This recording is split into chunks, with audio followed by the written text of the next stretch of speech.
TVC, a TV do Correio da Manhã. Direto dos estúdios da TV Correio da Manhã em Petrópolis, começa agora o Correio Petropolitano Debate deste dia 11 de maio. E nesta edição, o Ministério da Saúde anuncia a construção de policlínica em Itaipava. Dia da Vitória é celebrado em Petrópolis. Rio de Janeiro reduz casos de feminicídio no primeiro trimestre de 2026. E o diálogo com o objetivo de destacar a campanha do Maio Amarelo em Petrópolis.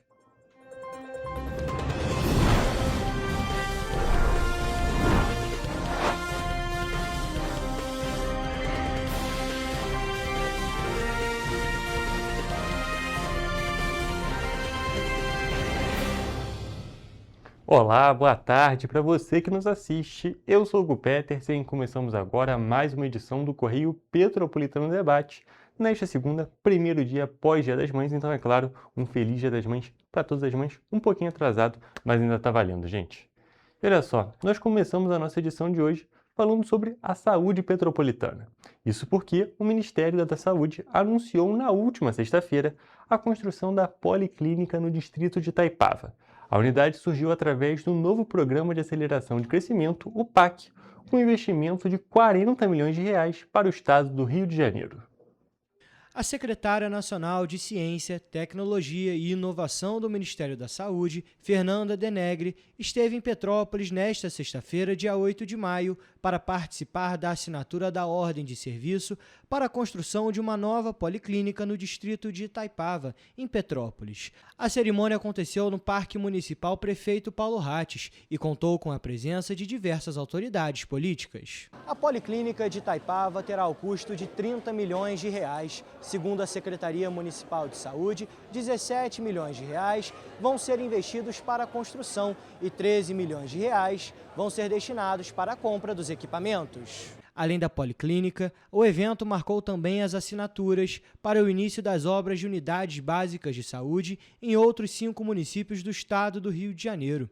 Junto com o equipamento de Itaipava, o investimento total é de mais de 40 milhões de reais, com recursos federais assegurados pelo Ministério da Saúde, que serão transferidos diretamente para os municípios. Porque a gente sabe que a população, às vezes, tem acesso à unidade básica de saúde, mas leva muito tempo para ter acesso a um exame especializado, a uma consulta especializada, a um exame, para poder fechar seu diagnóstico. Apesar da inauguração, Petrópolis enfrenta inúmeras questões relacionadas à saúde, como, por exemplo, dívidas com fornecedores do serviço autônomo do Hospital Cites Carneiro e o contrato entre a Prefeitura e o Hospital Santa Teresa, que ganhou novas condições em caso de saída do SUS. Com isso, a reportagem questionou o prefeito Ingo Rames sobre esses problemas. Eu já discordo de você quando você disse que a saúde não está com problema. O problema a saúde de Petrópolis existe há muitos anos, a gente é muito grande, como eu disse, são 7 unidades, porta de entrada 24 horas abertas, a gente precisa manter isso em pé. A saúde de Petrópolis funciona 100%, logicamente tem ajustes para ser feitos, a gente vai trabalhar dia a dia para cumprir esses compromissos, a gente vai fazendo. O prefeito afirmou que vem cumprindo alguns compromissos relacionados ao SERRAC. O SERRAC não deve fornecedor de hoje, deve fornecedor há muitos anos. Se você olhar o que que às vezes a imprensa não fala muito, que a gente teve de dívida, que a gente pagou de dívida também, então é importante colocar isso também. Eu sou muito na minha, não gosto de ficar atacando ninguém, mas nessas horas, como a pergunta veio dessa maneira, é importante eu responder dessa forma também. Então, os fornecedores sendo pagos, naturalmente os serviços funcionam, se for lá um Cites Carneiro, agora tudo funcionando, tudo acontecendo, cirurgia, parto, exame, consulta, tudo acontece naquele hospital. A secretária de Saúde, Clarissa Rippel, informou que apesar do investimento do PAC, Petrópolis vai precisar do auxílio do Ministério da Saúde e do aumento do teto financeiro de média e alta complexidade, que é o limite máximo de recursos federais repassados mensalmente pelo Ministério da Saúde a estados e municípios. Segundo ela, o teto não acompanhou a evolução da saúde no município. Então, com o incremento de teto MAC, que já foi aprovado na CIB e na CIR, o nosso ministro vai ser sensibilizado, nós demonstraremos a nossa produção e os nossos custos. Tendo esse aumento, a gente consegue, com certeza, manter a saúde do nosso município. A Policlínica de Itaipava vai ser construída em um terreno localizado na Estrada União e Indústria. O equipamento vai estar localizado entre o quartel do Corpo de Bombeiros da região e o Instituto Chico Mendes de Conservação e Biodiversidade, o ICMBio. A iniciativa integra o programa Agora Tem Especialistas Caminhos da Saúde, que reúne ações voltadas para a ampliação da oferta de consultas, exames e cirurgias no SUS, com o objetivo de reduzir o tempo de espera por atendimento. E também na última sexta-feira, o 32º Batalhão de Infantaria Leve de Montanha realizou uma solenidade em comemoração aos 81 anos, do Dia da Vitória, data em que marca o fim da Segunda Guerra Mundial na Europa após a rendição incondicional da Alemanha nazista. A cerimônia homenageou a participação dos mais de 25 mil combatentes brasileiros que atuaram no conflito. A cerimônia aconteceu na manhã desta sexta-feira na Praça dos Expedicionários, que homenageia os 200 petropolitanos que participaram das batalhas na Itália durante a Segunda Guerra Mundial há 81 anos. Hoje, apesar de nós não possuirmos aqui na cidade mais nenhum dos ex-combatentes vivos, a memória não pode ser apagada, de forma alguma. Essa data ela é importante para nós relembrarmos dos heróis que se deslocaram daqui da cidade de Petrópolis, e não só dos petropolitanos, mas também de todo o Brasil, que se deslocaram além-mar para combater no Teatro de Operações da Itália. O Dia da Vitória, celebrado no dia 8 de maio, marca a rendição incondicional da Alemanha nazista aos aliados em 1945, encerrando a Segunda Guerra Mundial na Europa. É uma data de celebração da paz, da democracia e do fim do totalitarismo, honrando os soldados que lutaram, incluindo da Força Expedicionária Brasileira. A celebração foi promovida pelo 32º Batalhão de Infantaria Leve de Montanha. Segundo o tenente-coronel Diogo Oliveira, essa é uma maneira de manter a memória e a importância da data sempre viva. Nós não podemos esquecer daqueles que lutaram, nós não podemos esquecer que a guerra é um fenômeno que ainda está na humanidade, que nós temos que estar preparados para isso. Para José Ailton, representante da Associação dos Militares da Reserva de Petrópolis, a liberdade foi conquistada naquele dia 8 de maio de 1945. Que o brasileiro ele esquece que a liberdade que ele tem hoje deve a esses guerreiros. Você não pode esquecer quem te deu a liberdade que você experimenta hoje. O evento reuniu, além de militares do 32º Batalhão de Infantaria Leve de Montanha, representantes da Associação dos Militares da Reserva de Petrópolis, da Força Expedicionária Brasileira e da Guarda Civil Municipal. E nascido da articulação de empresários que enxergam no turismo um motor de desenvolvimento para Petrópolis, o Petrópolis Convention & Visitors Bureau celebrou seus 30 anos na última semana, reafirmando a força das associações que ajudaram a transformar a cidade em um dos principais destinos turísticos do Rio de Janeiro. As imagens mostram o animal entrando na casa e seguindo diretamente para a cozinha. Com facilidade,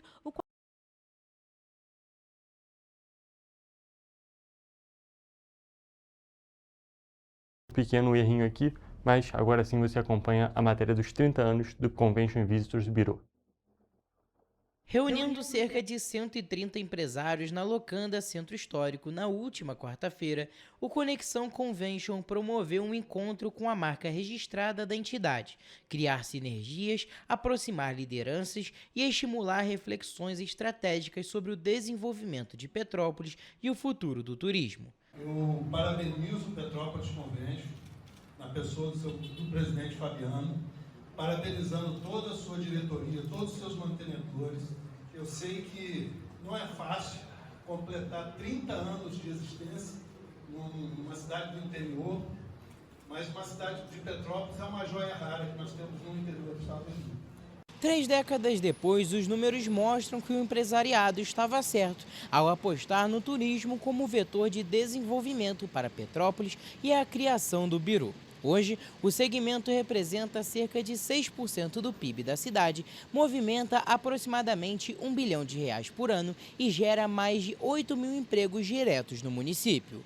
Fundado em 1996, o Petrópolis Convention and Visitors Bureau é hoje considerado uma das principais entidades do segmento no país, reunindo mais de 150 associados e atuando diretamente na capacitação de eventos, no fortalecimento da cadeia turística e na consolidação de Petrópolis como um destino competitivo no cenário nacional. E agora sim a gente vai ver essa matéria sobre o Coati, que a gente acabou rodando um trechinho. Inclusive, vocês devem ter visto nas redes sociais, viralizou um vídeo de um Coati assaltando uma geladeira, vamos dizer assim. E a gente tem uma matéria sobre o assunto. Justamente porque uma moradora do bairro Carangola, aqui em Petrópolis, levou esse susto ao descobrir o motivo do aumento da conta de luz na sua residência. Depois de instalar câmeras de segurança, ela justamente flagrou um Coati entrando na cozinha durante a noite e abrindo a geladeira em busca de comida. As imagens mostram o animal entrando na casa e seguindo diretamente para a cozinha. Com facilidade, o Coati abre a geladeira, retira alimentos e deixa o eletrodoméstico aberto. Segundo a moradora, a situação se repetia durante as madrugadas. E apesar da cena inusitada, o caso tem gerado preocupação entre moradores da região.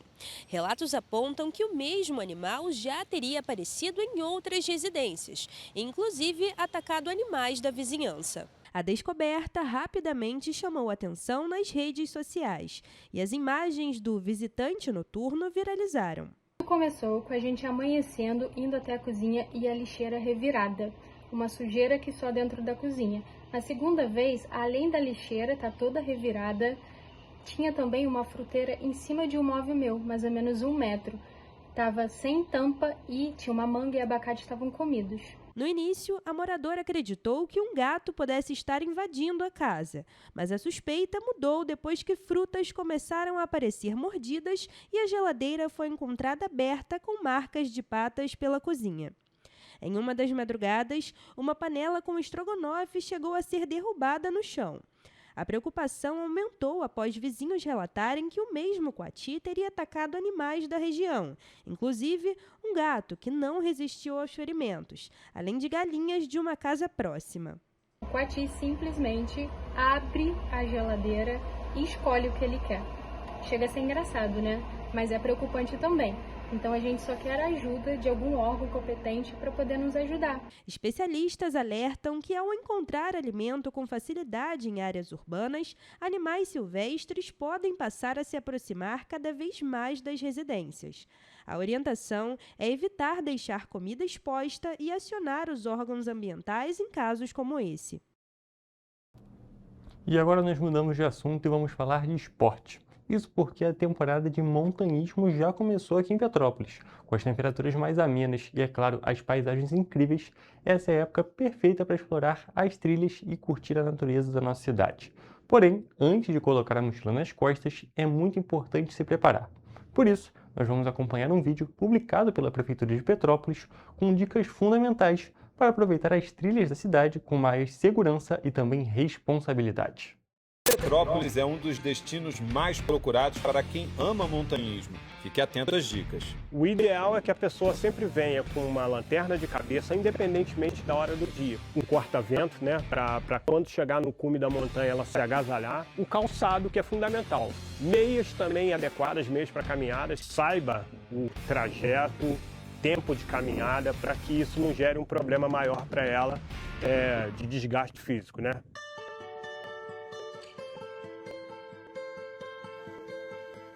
Não é porque a trilha é fácil que você não vai se preparar. As pessoas, quando elas pegam na internet alguma coisa que a trilha é fácil, elas se aventuram a fazer. E na grande maioria das vezes são essas trilhas que dão maiores problemas. Às vezes as mais difíceis, né, as que têm um grau acentuado mais de técnica, elas sempre procuram alguém mais experiente para estar fazendo. Realmente é muito importante se preparar, de preferência, inclusive, ter a companhia de um guia de turismo. Inclusive, a gente trouxe uma matéria na semana passada justamente sobre esse assunto. Muito importante se preparar para não ter nenhum tipo de problema e, caso tenha algum problema, estar preparado para ter essa solução e ter alguém que é instruído para o assunto. Mas agora a gente continua no assunto do esporte, só que a gente vai trocar um pouco de modalidade. Isso porque Henrique Avancini parecia ter encerrado a carreira no auge. O maior nome da história do ciclismo brasileiro se aposentou do mountain bike em 2023, depois de conquistar títulos mundiais e colocar o Brasil entre as potências da modalidade. Mas o antigo sonho voltou a acelerar mais forte. 18 meses depois da aposentadoria, ele iniciou uma nova trajetória no ciclismo de estrada e já conquistou um dos principais títulos do calendário norte-americano. Nosso repórter Gabriel Tarratti mostra essa nova fase do atleta petropolitano. Era algo que eu estava até buscando, me senti incomodado, assim, me senti nervoso, apreensivo para uma prova. Depois de conquistar principalmente títulos expressivos, que você volte a sentir isso, volte a sentir aquela tensão. Henrique Avancini parecia ter encerrado a carreira no auge. Bicampeão mundial, vencedor de Copas do Mundo e maior nome da história do ciclismo brasileiro. Ele anunciou a aposentadoria do mountain bike em 2023. Meses depois, o antigo sonho voltou a ganhar espaço: competir profissionalmente no ciclismo de estrada. Quando eu me aposentei no mountain bike, eu me aposentei de verdade. E nos meses seguintes, né, foi quando eu cheguei a considerar a possibilidade de resgatar esse sonho antigo que até então tinha ficado adormecido. Depois de conquistar praticamente tudo no mountain bike, Henrique Avancini decidiu recomeçar. A mudança do barro para o asfalto trouxe novos desafios que exigiram adaptação física, técnica e estratégica. No entanto, o resultado veio mais rápido do que muita gente imaginava.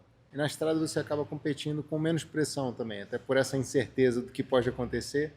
É um ambiente que dá menos pressão, traz menos pressão para o atleta. Em 2026, Avancini passou a integrar a equipe Localiza Swift, assumindo o papel de liderança em um projeto brasileiro com foco no calendário internacional. O principal resultado dessa nova fase veio no Tour de Gila, uma das provas mais tradicionais dos Estados Unidos. A competição reuniu 19 equipes e algumas das principais estruturas do ciclismo continental. E foi uma pressão que a gente abraçou, de um resultado muito ambicioso, que deixou ali todo mundo com a mão suando, frio na barriga, mas foi muito especial. Foram 5 etapas que desafiaram o atleta experiente. Um contrarrelógio individual de 26 km, percurso montanhoso, circuito urbano e uma etapa final com 162 km e 5 subidas categorizadas. A gente competiu numa desvantagem técnica considerável, então conseguir compensar isso na estrada, dentro das pistas ali, foi extremamente gratificante. 14 meses depois do retorno profissional ao ciclismo de estrada, Avancini conquistou o primeiro grande título da nova fase da carreira. Conseguir a vitória foi fantástico assim, para o time. São pouquíssimos atletas que venceram classificações gerais na história do ciclismo brasileiro. Fora das pistas, Avancini segue atuando no desenvolvimento do esporte. Depois do encerramento da equipe estruturada com a Caloi no fim de 2025, o atleta mantém projetos ligados à formação de ciclistas e ao fortalecimento do ciclismo brasileiro. Essa sempre foi a maior motivação, causar o efeito na comunidade, em outras pessoas, em outras vidas, no esporte. E isso sempre tem sido a minha força motriz, até hoje. Mais do que voltar a competir, Henrique Avancini parece viver uma reinvenção. Depois de transformar o mountain bike brasileiro, agora quer abrir novos caminhos no ciclismo de estrada. Ganhava uma Copa do Mundo e não conseguia nem saborear isso, já estava pensando na próxima. Então sempre foi uma carreira exageradamente ambiciosa e que gerou, obviamente, muito impacto. Acho que hoje eu tenho um pouco mais de equilíbrio nesse aspecto, de poder buscar conquistas e trazer relevância para o esporte, mas de curtir também um pouco mais o processo, apreciar um pouco mais do que foi conquistado. Estou curtindo, acho que de uma forma distinta do que foi a minha carreira no mountain bike. E com essas informações, nós encerramos a parte petropolitana do programa de hoje. Vamos agora para um rápido intervalo.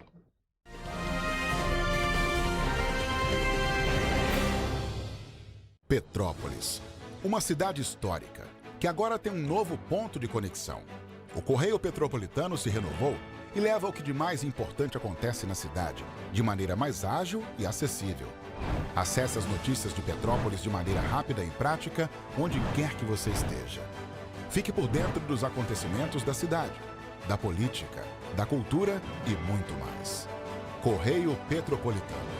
A informação de qualidade a um clique de distância. Acesse www.correiopetropolitano.com.br. Antes, aqui no Rio, não tinham merecido cuidado com as mulheres. Agora tem. O governo do estado criou a Patrulha Maria da Penha, que nos protege em situações de risco. O Centro de Atendimento à Mulher acolhe vítimas da violência e dá apoio psicossocial e jurídico com mais de 31 mil atendimentos. E o aplicativo Rede Mulher, com botão de emergência, ligado a 190 da PM. Vai daí, Edu. Olha, Flávia, tem mais. O projeto Empreenda Mais Mulher, que dá orientação para as mulheres empreenderem mais no Rio de Janeiro. Gisele, é com você. Oi, meninas, tudo bem? Vocês conhecem a distribuição de absorventes? Onde tem esse? Na rede pública de ensino agora tem e é gratuito. Nossa, que legal! O Rio tem um governo que trabalha muito. Primeiro faz, depois mostra. Como tem que ser, né?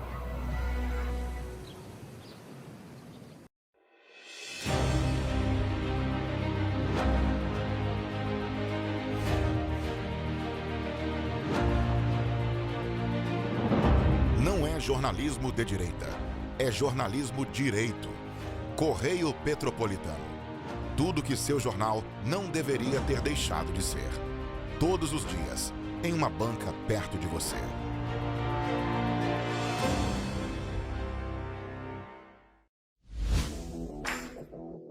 Para ter mais qualidade de vida, conte com a maior rede de academias de Petrópolis. Aqui na Corper, com uma mensalidade, você utiliza todas as unidades: Centro, Bingen, Itamaraty e Itaipava. Com planos a partir de R$ 98,00, a academia oferece ambientes modernos para você cuidar da sua saúde com segurança. Os espaços contam com dezenas de aparelhos de musculação, diversos equipamentos para aeróbico e funcional, além, é claro, de profissionais qualificados e uma extensa grade de aulas coletivas, que inclui dança, bike, jump, wolf fit, step fit, entre outras. Nossas estruturas são equipadas com salas de musculação e aulas coletivas, salas de avaliação física e nutricional, vestiários e estacionamentos amplos. Venha nos fazer uma visita e surpreenda-se!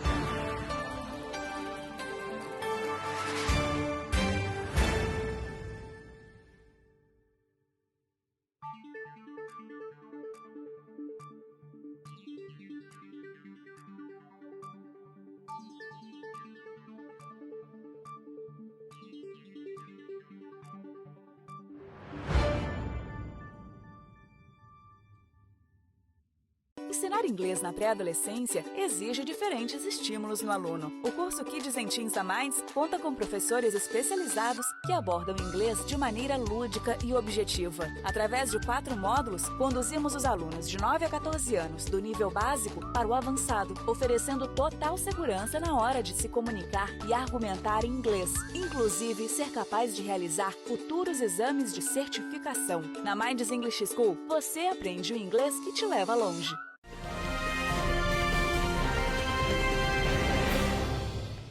Estamos de volta e vamos para a nossa previsão do tempo.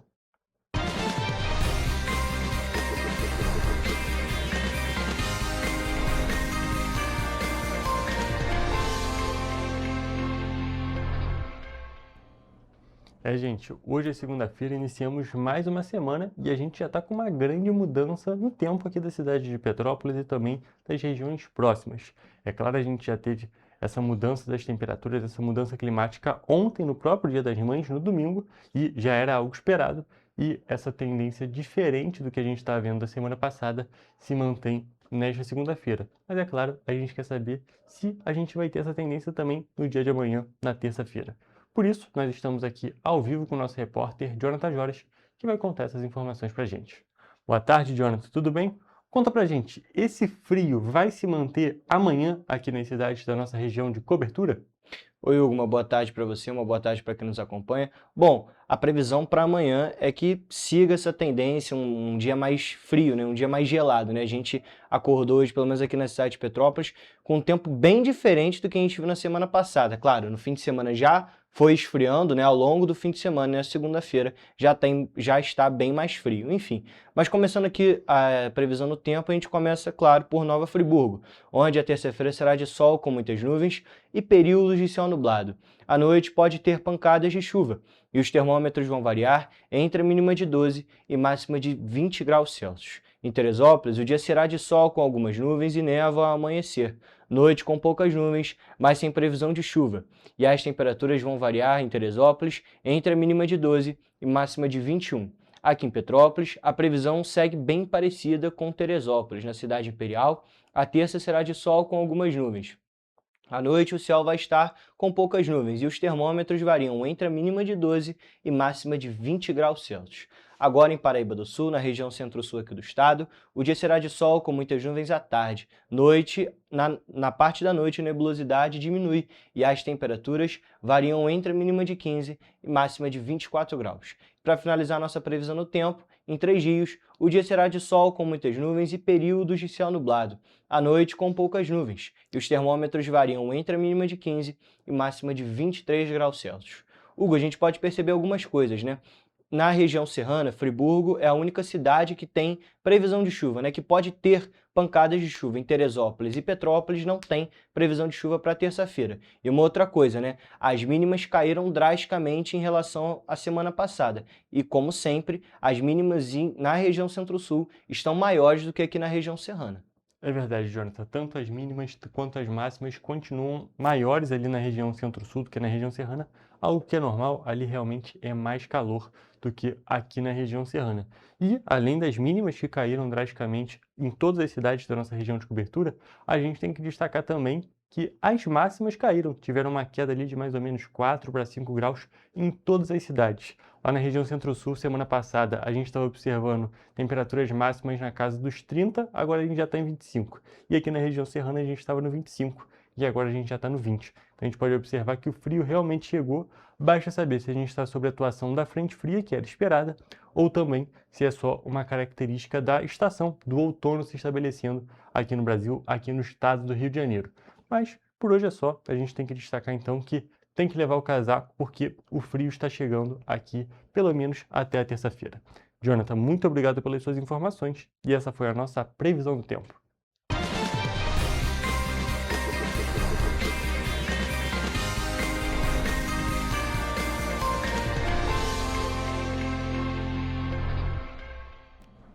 E olha só, gente, enquanto o Brasil registrou o primeiro trimestre mais letal para as mulheres dos últimos 11 anos, o estado do Rio de Janeiro apresentou queda nos casos de feminicídio.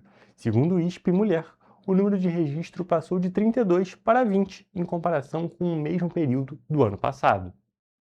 Os dados também mostram redução de 23% nos casos de homicídio doloso contra mulheres no estado. Por outro lado, as tentativas de feminicídio aumentaram mais de 10% no primeiro trimestre desse ano. Para a Secretaria Estadual da Mulher, o crescimento dos registros de violências como constrangimento ilegal e difamação indica que mais mulheres estão buscando ajuda e acessando a rede de proteção antes que a violência chegue ao desfecho fatal. As autoridades também destacam a importância de ampliar o debate sobre a responsabilidade dos agressores e o fortalecimento de políticas públicas. Entre as ações desenvolvidas estão campanhas de conscientização, fortalecimento da rede de apoio e programas voltados para homens autores de violência doméstica. Um dos programas citados pelo governo do estado é o Serviço de Educação e Responsabilização do Homem, desenvolvido em parceria com a Secretaria de Administração Penitenciária e o Instituto Mapear. A iniciativa promove grupos reflexivos para homens autores de violência doméstica e, segundo o estado, em 2025, o programa contribuiu para a redução da reincidência de 17% para 2% entre os homens acompanhados na unidade prisional Patrícia Scioli. E com essas informações, nós encerramos a parte de notícias do programa de hoje. Vamos agora para um rápido intervalo. Isso porque depois você acompanha uma entrevista inédita com Luciano Moreira, presidente da CPTrans, da Companhia de Trânsito e Transportes aqui de Petrópolis, que ele vai falar um pouco sobre o Maio Amarelo, sobre a nova rotatória do Carangola e também sobre as intervenções no trânsito causadas pela obra do arranha-céu, da ponte do arranha-céu, lá no distrito de Itaipava. Então fique por aqui depois do intervalo, porque esse conteúdo é muito interessante e, é claro, muito importante para o andamento de Petrópolis.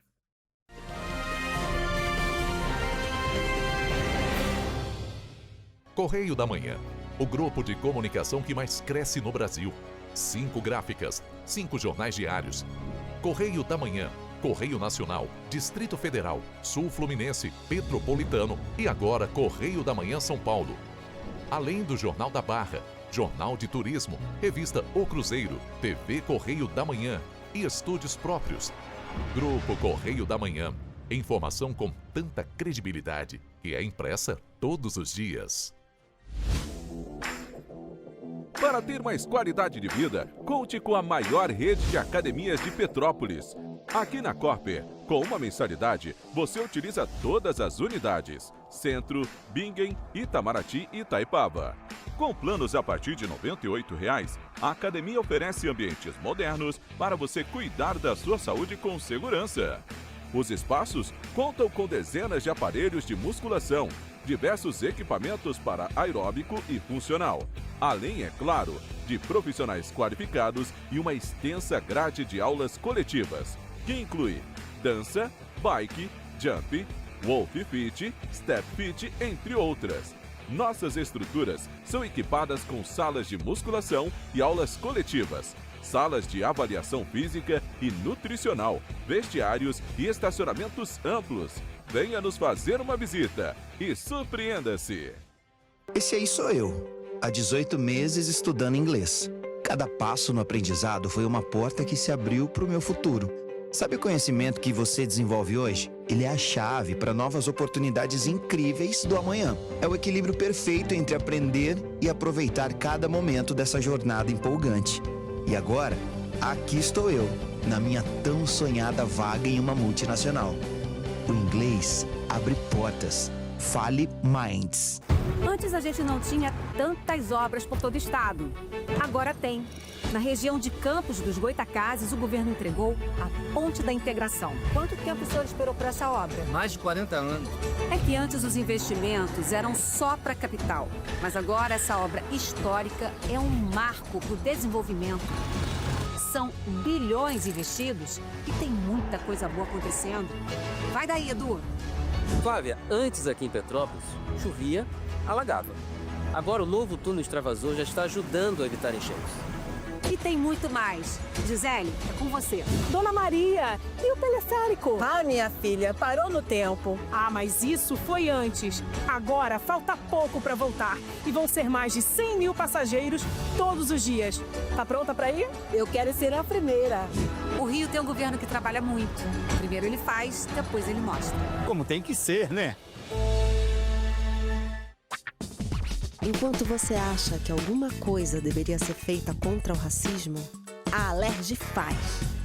As leis que você precisa, a Alerj faz.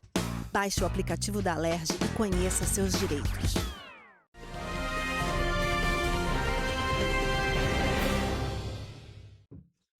Estamos de volta com o Correio Petropolitano Debate e dessa vez estamos aqui com o Luciano Moreira, que veio conversar um pouco com a gente sobre o Maio Amarelo e também o trânsito petropolitano. Tudo bem, Luciano? Boa tarde, seja bem-vindo. Boa tarde, Hugo. Obrigado pelo convite. Como sempre, é um prazer enorme estar aqui contigo. Estamos aí à tua disposição. Um prazer também te receber aqui no programa. E é claro, você já viu outras vezes, mas alguém pode não ter acompanhado. Então, vou pedir para a gente começar para que você se apresente para o nosso público. Bom, meu nome é Luciano Moreira, eu sou o atual diretor-presidente da CPTrans, engenheiro de tráfego, trabalho já há mais de décadas nesse meio e estou aí, nesse momento, como esse responsável, autoridade de trânsito do município, para tratar tanto do trânsito quanto do transporte. Perfeito, Luciano. Hoje a gente veio conversar com um destaque principal, é claro, para o mês de maio, para o Maio Amarelo, que é a campanha nacional que está sendo realizada, é claro, durante esse mês. Queria que você explicasse um pouquinho para mim e para o nosso público o que é essa campanha do Maio Amarelo. Essa campanha ela nasceu, Hugo, justamente para que em um determinado mês do ano, e foi uma das primeiras vezes em que um mês ganhava uma cor, as pessoas pudessem sentir o peso por várias instituições diferentes, a importância de se olhar com atenção para o trânsito. Então, o que a gente espera durante o mês de maio é que essas ações de comunicação, como é tão relevante, por exemplo, a presença aqui no teu programa da mídia também fazer parte disso, e que a gente consiga convencer as pessoas a se comportar de maneira mais adequada. Eu acho que ninguém vai negar em dizer que, quando eu digo que a gente vive tempos estranhos, comportamentos estranhos. Na grande maioria das vezes, os acidentes eles podem ser evitados. E se a gente consegue evitar que as pessoas, por algum momento, não surtem segurando o volante, segurando o guidão de uma moto, não invadindo um espaço que não é para eles, se a gente conseguir manter esse ordenamento urbano, eu tenho certeza que a gente evita esses acidentes. E a gente pode destacar, inclusive, um dos pontos principais do trânsito é que você não dirige apenas para si. Você está no meio, você está num ecossistema do trânsito, então você precisa entender o seu contexto, entender a velocidade, entender o local que você está, para justamente poder viver e dirigir com uma segurança que não afeta apenas você, mas as pessoas que estão no seu carro, que podem estar no seu carro, e também todas essas pessoas da rodovia. Exatamente, Hugo. É sobre isso que a gente fala. Quando a gente olha para o Maio Amarelo, a gente fala então dessa campanha, nascida já desde 2015 aqui no Brasil, capitaneada não só pelo governo federal, mas pelo Observatório Nacional de Trânsito, e que todos os municípios, o governo estadual, todas as instituições que de alguma maneira estão ligadas com o trânsito acabam direcionando seus esforços de comunicação para a redução de acidente, né? Hoje a gente fala até sinistro, não acidente, para não dar essa ideia de que ele poderia ser evitado, ou de alguma maneira ele poderia não ser evitado, né? Então o sinistro já tira essa ideia de inevitabilidade do acidente. Perfeito, Luciano. E eu queria justamente que você falasse um pouco sobre essas ações. O que a gente tem planejado para esse mês de maio aqui no município de Petrópolis? Esse ano, Hugo, a gente decidiu fazer uma abordagem um pouco mais personalista, né? Um pouco mais pessoal. Então a gente convidou uma série de pessoas para estarem colocando seus depoimentos, mostrando a sua história, o trabalho que eles fazem em podcast, para que a gente possa, no formato de podcast, para que a gente possa estar divulgando nas redes sociais. Esse é um assunto diferente esse ano, mas a gente também costuma intensificar os nossos esforços em duas frentes. A da presença da CPTrans nas escolas, então a gente vai diretamente falar com as crianças, levando a minicidade do trânsito. Esse ano a gente teve a presença da carreta da PRF ali na frente da Câmara Municipal, na Praça da Águia, já trazendo um cinema com a minicidade do trânsito. Então houve todo um esforço já focado especificamente nesse público, mas além disso, a gente também sempre oferece a CPTrans o serviço de ir na empresa da pessoa, né, no trabalho em que ela está, para fazer uma rápida palestra, para conscientizar as pessoas a dirigir da forma mais segura possível. Então a gente segue essas duas frentes, né? Eu acredito que, falando sobre a questão do personalismo na comunicação, é fundamental que as pessoas prestem mais atenção na história de alguém que tem ali um nome, um sobrenome, uma história de vida, do que aquela campanha mais genérica, né? Aquela coisa que você não sabe quem é que está falando com você. Então, imagino eu que os resultados serão positivos, como sempre. Perfeito, e até um ponto interessante da gente destacar dessas duas frentes da comunicação, falando tanto nas pessoas que são os motoristas diretamente, no caso das empresas, são aquelas pessoas que vão realmente estar no trânsito e tem o sentido da conscientização direta, tem essa comunicação direta, mas o outro ponto, que é justamente o trabalho feito nas escolas, ele é interessante porque ele funciona de diferentes maneiras, não apenas criando uma sociedade consciente para o futuro. Os futuros motoristas já vão ter conhecimentos que muitas pessoas não têm, mas também o valor de uma informação trazida pelo filho para o pai é completamente diferente, não é mesmo? Com certeza, com certeza. Na carreta da PRF tinha assim, uma multinha que era multa que a criança dá, né? Aí ela ia lá, marcava um xizinho, meu pai foi pego dirigindo com o celular, minha mãe não usa cinto de segurança, meu tio estava sem capacete, aí entregava a multa. Eu imagino que as crianças que acabam multando os familiares ali, de fato, os impactem de outra maneira, né? Espero eu que sempre de maneira leve, de maneira tranquila, mas ainda assim é muito forte, né? Sem dúvida nenhuma, é um tópico muito forte, mostra uma preocupação diferente, né? Uma situação, uma relação completamente diferente, que não é apenas aquela informação bruta. É aquele tópico que você vê de um lado mais emocional, você enxerga de uma maneira diferente, justamente porque é aquela pessoa que você se importa tanto e se importa tanto com você, passando esse comunicado, e muitas das vezes, como você falou com a multa, aquela situação que chega no tom de uma brincadeira. É claro, uma brincadeira que é realizada entre os filhos com os pais, mas que o pai, a mãe, ele consegue colocar a mão na consciência de um jeito diferente, consegue tirar um momentinho para prestar atenção melhor naquilo. Exatamente. E a gente tem histórias muito importantes aqui na cidade, como por exemplo do Zé lá da Fundação Luiza, que mostra o impacto que o acidente causou na vida dele, aquilo que ele transformou como missão de vida, por exemplo. A gente vai olhando essas histórias ver o posicionamento das crianças e ver também o posicionamento de quem a gente gostaria que estivesse aqui e não está mais, né? Então isso mexe muito com a gente e espero que também mexa com muitos para que a gente veja esse resultado aparecendo, né? É verdade, realmente é um tópico que mexe com muito, envolve muitas coisas, envolve muito o nosso emocional. Então, realmente, é algo que a gente precisa olhar com mais atenção. E, justamente durante essa campanha, vão ter esses relatos, essas histórias, esses nomes e sobrenomes, como você mesmo disse, trazendo relatos, trazendo histórias, trazendo vivências sobre essas situações que envolvem o trânsito. E eu queria saber justamente como que as pessoas podem saber que essas ações vão acontecer, que essas contações de histórias, vamos dizer assim, vão acontecer para poderem acompanhar. Olha, segue lá a página da CPTran, segue a página da CPTran, da Prefeitura, segue aqui também. Tenho certeza que quando a pessoa está atenta a essas ações de comunicação, ela acaba esbarrando nesses veículos, sem dúvida, encontrando esses materiais produzidos durante o mês de maio, como você mesmo está propondo aqui para a gente. Eu acho que isso é fundamental. Isso mesmo, Luciano. E só para a gente poder finalizar esse tópico do Maio Amarelo, queria que você falasse agora, como um responsável do trânsito aqui de Petrópolis, né, vamos dizer assim, como que você enxerga a importância dessa campanha para toda a nossa sociedade petropolitana? Bom, o que a gente faz no mês de maio é tentar fazer com que as pessoas percebam a importância das pequenas ações. Então, assim, é o detalhe, é o cinto de segurança do banco traseiro, é o carinho que a pessoa tem que ter em relação ao tratamento com o filho na hora que ele está conduzindo, usar a cadeirinha, não usar o celular, prestar atenção que é só uma distração pequenininha que vai gerar um acidente que depois não tem volta. Isso acontece com frequência. Eu acompanho muitas vezes acidentes acontecendo na rua, na hora, e toda vez que a gente vê um acidente acontecendo é por uma distração, uma bobeira. Ninguém acorda querendo errar, ninguém acorda achando que não vai acontecer consigo mesmo, mas, de fato, o que a gente espera nessa campanha é tratar do pequeno, porque esse pequeno te ouve, Hugo. Esse pequeno, ele te dá atenção e está disposto a acordar amanhã sendo um ser humano um pouco melhor, sendo uma pessoa que está mais atenta a esses aspectos. Agora, tem o outro lado. E o outro lado é um pouco mais pesado, é o poder de fiscalização da CPTrans, é quando a gente precisa exercer algum tipo de autoridade para dizer para o indivíduo que ele tem que respeitar a sociedade, na medida em que o trânsito é um acordo tácito, né? Você sabe que tem que andar na calçada, independente das circunstâncias. Você sabe que tem que respeitar o semáforo, independente de ter carteira de trânsito. Então, ter a CNH ou não. Então, nesses momentos, a gente exerce a nossa autoridade de fiscalização. É necessário que a gente vá pelo amor ou pela dor, não é mesmo? E, infelizmente, cara, infelizmente mesmo, a gente acaba tendo que fazer isso muito mais vezes do que a gente gostaria. A gente tem problema do indivíduo que não anda com capacete, que não usa cinto, que está no celular, o cara que para o carro no proibido achando que ele pode parar só 5 minutinhos, mas ele atrapalha o ônibus, ele acaba fazendo uma pessoa ter que andar para fora da calçada, ele atrapalha a vida da pessoa que está ali com um carrinho de bebê, talvez um cadeirante, e esse indivíduo, ele não vai ser impactado pela campanha. Essa é a realidade. Ele precisa ganhar vergonha na cara. Ele precisa entender que se o pai dele não deu limite para ele, vai ter que levar uma multa para ter limite na hora que perder o carro.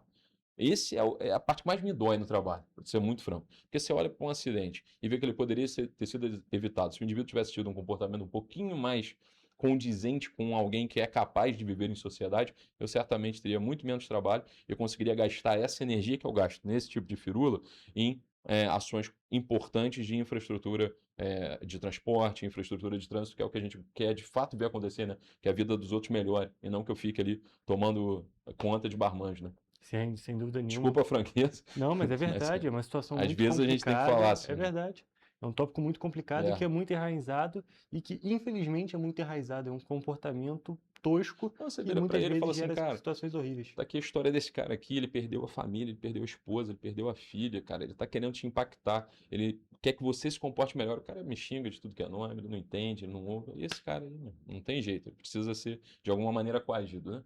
E a pior parte do trabalho, sem dúvida, é ter que lidar com esse tipo de indivíduo que ainda vai sair me xingando minha mãe, mas tá tudo certo, faz parte da descrição do trabalho, tá tudo em paz. É isso, Luciano, realmente é um tópico muito complicado, mas no meio dessa questão, você trouxe um outro ponto que é muito importante a gente destacar, que não é tão relacionado ao Maio Amarelo, mas também, é claro, está sendo realizado durante o mês de maio aqui na cidade, que são tópicos relacionados à infraestrutura da cidade, à infraestrutura do trânsito na cidade. A gente estava até conversando um pouquinho off que os resultados têm sido impressionantes, falando especificamente da rotatória do Carangola. Exatamente, Hugo. Pô, obrigado pela oportunidade de falar disso, porque é um projeto que virou quase uma lenda urbana, né? Muita gente falava sobre isso, e é importante as pessoas entenderem que no poder público, principalmente quando a gente vive momentos como o atual, que é um momento que você não tem recurso financeiro disponível para fazer tudo o que você quer, você tem que ser muito criativo para conseguir fazer essas coisas acontecerem. Mas essa criatividade, ela existe, e tem muitos servidores muito bem intencionados, e a gente espera que, né, o trabalho dessa equipe vá conseguindo fazer essas entregas. Especificamente no caso da rotatória, até eu, que sou um eterno otimista, não esperava um resultado tão significativo, tão rápido. A gente está aí com a primeira semana de operações, os primeiros dias são sempre muito difíceis, mas quando você vê melhores substanciais ainda na primeira semana, é a certeza de que o projeto de fato funcionou. Aquele projeto ali acontece numa via de jurisdição federal, entretanto, a ação de manutenção da União Indústria, ela está judicializada. E como a gente já tinha lá atrás esse projeto para rotatórios para Angola, a prefeitura se responsabilizou em executá-lo. Mas não é só isso, não. A gente tem projetos para a entrada de Nogueira, para o Trevo de Bom Sucesso, para a rotatória do Buriti, que é importante para evitar o trânsito que a gente tem ali no Trevo de Bom Sucesso, e em vários outros locais, inclusive até chegando lá em Pedro do Rio, em vários outros pontos. E quando a gente olha para tudo que a gente tem a capacidade de entregar, de cobrar, de fazer acontecer junto a outras instituições, inclusive, muito nos alegra, né? Especialmente quando a primeira tem esse resultado. Sem dúvida nenhuma. E vale destacar que ali, o ponto do Carangola, ele gera um gargalo muito grande no trânsito de toda uma região. O Retiro é um lugar, vinha sendo, na realidade, um lugar péssimo de se passar em determinados momentos, justamente por conta desse trânsito. A vinda para o Retiro também, toda a região ali ficava muito complicada de se transitar. E agora, pelo menos nesse primeiro momento, os resultados têm sido muito positivos e só tendem a melhorar conforme as pessoas entendam melhor ainda o funcionamento da rotatória, que é muito novo aqui na cidade, né? A gente Sim. não tem rotatórias em diversos pontos do município. Exatamente. Então, assim, é algo diferente, é algo que eu espero que vire referência de fato, especialmente quando você traz referências lá do HCM, referências de técnicas muito específicas, muito modernas, que permitem desenhar rotatórias com aquele formato. E é lógico, hoje o que a gente está fazendo não é a conclusão da rotatória. Importante perceber que a gente já está vendo que existem resultados positivos sendo colhidos, enquanto a gente ainda está numa fase de urbanismo tático. O que isso significa? Que eu vou lá pessoalmente, a gente, junto com a equipe, coloca os balizadores, coloca gradis, coloca cones, cria aquela área de proteção para que o movimento comece a acontecer, sinaliza a rotatória, e a partir do momento em que essa sinalização está implantada, Hugo, aí sim a gente vê o resultado que ela tem, verifica se é necessário simular algum tipo de alteração, como por exemplo o ponto de um ônibus que está lá para frente hoje, sentido Itaipava, talvez vale a pena recuar um pouquinho para antes da descida da volta do Curuba, talvez a questão da volta do Curuba estar interditada no primeiro dia atrapalhou, porque são muitas mudanças em simultâneo, e aí o pessoal fica confuso, como você mesmo disse, não existem muitas rotatórias, então a pessoa não sabe como agir, e ainda por cima, com uma interdição, são duas mudanças drásticas num curto espaço de tempo. O sistema cognitivo do indivíduo que está sempre fazendo o mesmo caminho não suporta. Ele trava, e nisso que ele trava, a gente não consegue avaliar se a mudança está sendo positiva ou não. Então são situações que a gente vai alterando, nesse grande urbanismo tático ali, fase tática mesmo, botar a mão na massa. A partir do momento que a gente entende como ele deve ficar, aí sim a gente entra na nova fase, que é uma fase de execução de fato, onde a gente vai lá, levanta as áreas da rotatória de maneira adequada para que possa passar veículo por cima, a gente vai lá, mexe naquele muro, acerta o ponto de ônibus, dá mais sinuosidade, mais uma... tirando a aresta daquela quina do muro, tentando não ser técnico, para dar suavidade para o motorista que está vendo sentido centro, vendo de Itaipava. Então tem muita coisa ainda a ser feita. Isso só naquele projeto, a gente tem muitos ainda para fazer. Perfeito. E falando em outros projetos, e agora não necessariamente de responsabilidade da prefeitura, mas que também afetam muito o trânsito da cidade, qualquer interdição, qualquer intervenção afeta muito o trânsito do município, a gente vai lá para o distrito de Itaipava, que a gente está tendo as obras da Ponte do Arranha-Céu. Queria que você falasse um pouco de como é que está o passo a passo dessa obra e também como é que você imagina que sejam os resultados quando estiver pronta. Claro. Bom, a Ponte do Arranha-Céu, ela é uma obra estruturante para a região de Itaipava, fundamental, e todo mundo entende essa dificuldade. Mas é curioso você falar assim, isso não é responsabilidade da prefeitura. Você tem toda a razão. Que bom que você consegue diferenciar a jurisdição de via, que às vezes é uma coisa que a pessoa de casa não conhece. Então me permite explicar rapidamente. A União Indústria, ela é de jurisdição federal. Mas quem cuida dela é o DENIT, que é um órgão vinculado à União. As ruas urbanas, as coletoras, aquelas de dentro de bairro, são da prefeitura. Então a prefeitura cuida delas. Agora, quando você fala da BR-040, você está falando de uma concessão federal feita pela Agência Nacional de Transporte Terrestre, que é a ANTT. E aí a Elovias foi a vencedora dessa concessão e ela tem essa responsabilidade de manutenir a BR-040. Então, repara, Ponte do Arranha-Céu está entre a União Indústria e a BR-040. Mas na medida que você interdita ela, vem o trânsito para dentro de Itaipava, e aí quem é que tem a responsabilidade de resolvê-lo? A prefeitura. Então, ainda que nós tenhamos muitas jurisdições, como eu acabei de explicar, lidando com o sistema viário, o resultado do sistema viário é um só. Quando você engargala lá no Carangola, ninguém vai xingar o DENIT. Vamos ser franco. Sim, é verdade. O cara tem outro nome na cabeça, é quem está mais perto dele. Então, como diria aí na Cinta Leve, né, o cara que trabalha na prefeitura, ele arrisca a própria pele, porque ele conhece quem passa ali. Né? Do DENIT, se você perguntar quem é, ninguém conhece. Mas é o Maior, por exemplo, nosso delegado regional, o Maior, é um cara maravilhoso, mas ninguém conhece o Maior aqui em Petrópolis diretamente. Ele vai me conhecer, ele vai conhecer o prefeito, ele vai conhecer o agente de trânsito que ele vê todos os dias. Mas, muito sinceramente, ele não vai passar muito disso. Então, acaba que as responsabilidades, quando chega na hora do vamos ver, se misturam. Ainda que a jurisdição não nos permita atuar plenamente, como eu te falei, a situação está judicializada, a gente acaba tendo projetos implantados, a gente se conhece, a gente conversa bastante com esses outros órgãos, então a coisa se mistura. A própria Ponte do Arranha-Céu, ela é um pedido muito antigo do prefeito Ingo Ramos. Esse pedido ele foi feito ainda antes de chegar a Elovia. Então ele já estava lá atrás, em 21, pedindo a própria NTT para fazer o projeto do Diamante, que é um projeto que vem lá do arquitetozinho, apresentado na época ao presidente da CPTrans, eu fui diretor dele, era o Maurinho Branco, saudoso Maurinho Branco, tenho muita saudade dele, certamente gostaria de ver essas ações em Itaipava.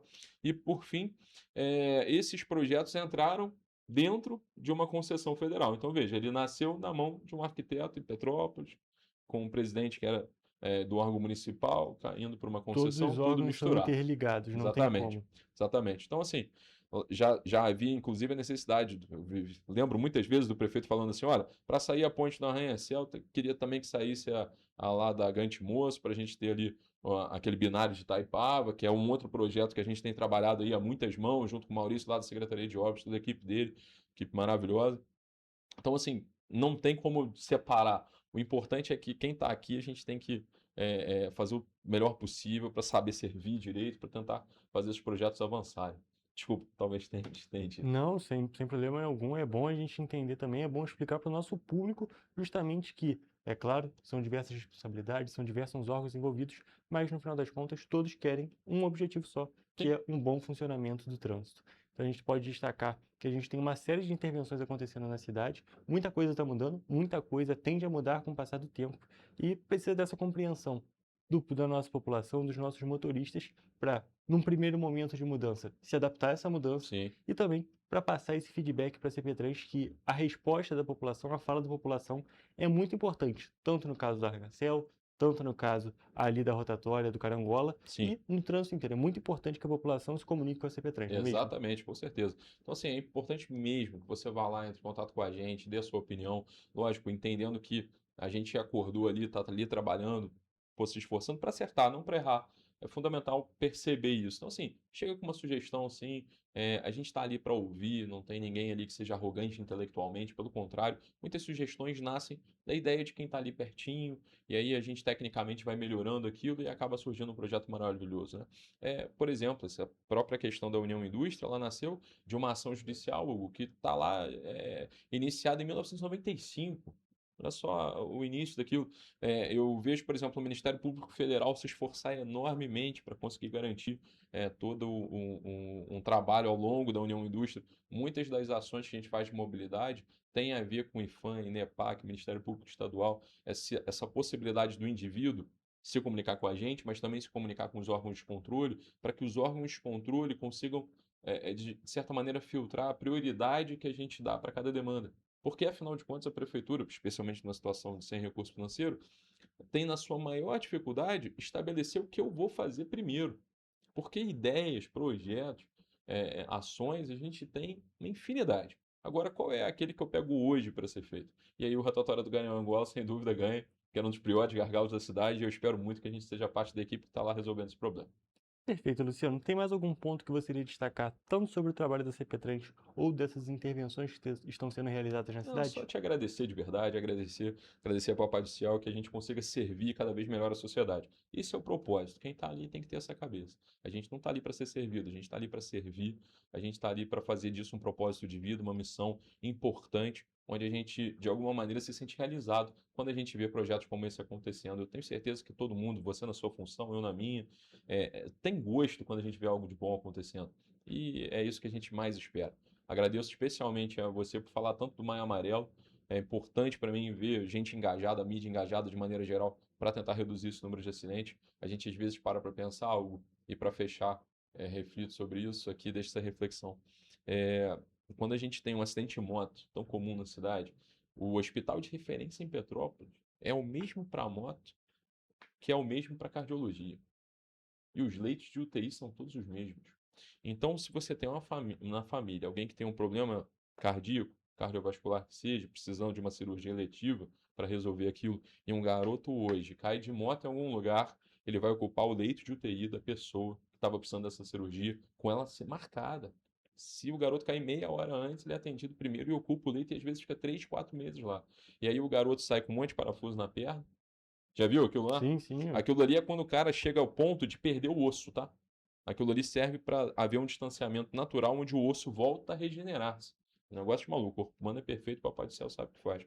Agora, quando a gente olha para isso e pensa que uma cirurgia eletiva ficou meses sem poder ser marcada, porque aquele rapaz precisou daquele leito, poxa, precisava disso? Precisava mesmo disso, né? Realmente é uma reflexão que fica na cabeça e é um comunicado para todas as pessoas, para todo mundo refletir sobre isso, para todas as pessoas que dirigem, que não dirigem e que vão dirigir, para realmente pensar sobre isso.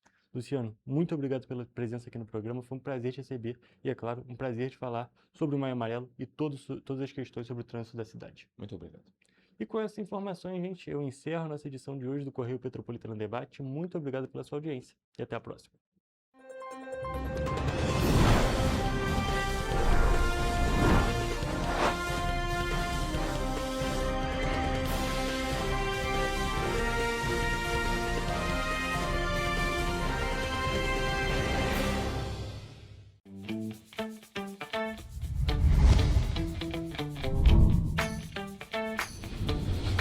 TVC, a TV do Correio da Manhã.